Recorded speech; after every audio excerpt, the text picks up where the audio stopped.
I think he's basically unafraid.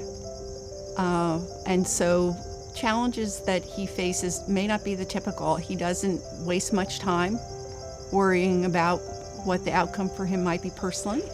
If it's the right thing to do, that's what he's going to do. I mean, he's very authentic. In fact, you know, the person you see in public is very much the person he is in private too. I grew up in Bethesda, and you know, this was always home for me. I lived in the District of Columbia for a couple of years when I was on the Hill and practicing law, but I always thought of Maryland as home. And while we weren't wealthy, I was privileged. I went to a good high school. I went to a private college and a private law school, and I wasn't saddled by a huge student debt when I graduated, so I could pretty much choose what I wanted to do. And I've always felt like I wanted to make a contribution. I thought my first responsibility was to take care of people who can't take care of themselves.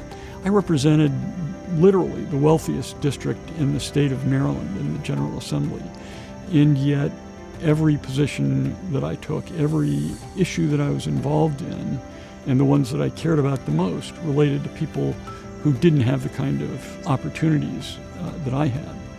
And that's still what motivates me today. If there's a sense that he can correct something or, you know, attack an injustice, he will not give up. Remember, he's been in office for 30 years, so you can accomplish a lot in that amount of time. I talk about the Attorney General being the people's lawyer, and it is an office that enables me to help protect Marylanders, to improve their lives, and to fight for justice. It's just a perfect combination of tools, for me at any rate, to give back, to make sure that people lead their best lives and have equal opportunities. It's been like 34 years that I've been in office. I'm a walking advertisement for term limits, but I love it. Attorney General Brian Frosh, for many years for our state, has been a great advocate and a champion for so many different issues that intersect with reproductive freedom. A longtime legislator as a delegate and a senator, and now as Attorney General.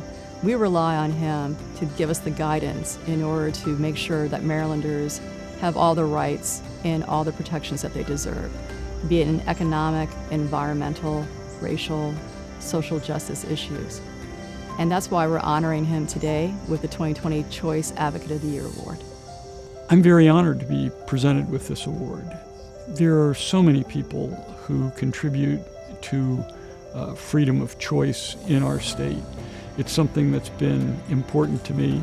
I'm not a woman, as you may have noticed, but you know, I have strong women around me. My wife Marcy, my sister Wendy, my mom and my daughters are all passionate about reproductive freedom, and I am as a result as well.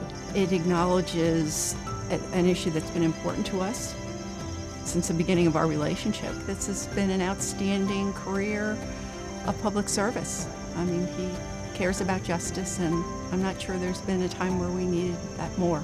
Choice Advocate of the Year Award is given to those individuals who step up and publicly do something in order to advance and protect our rights.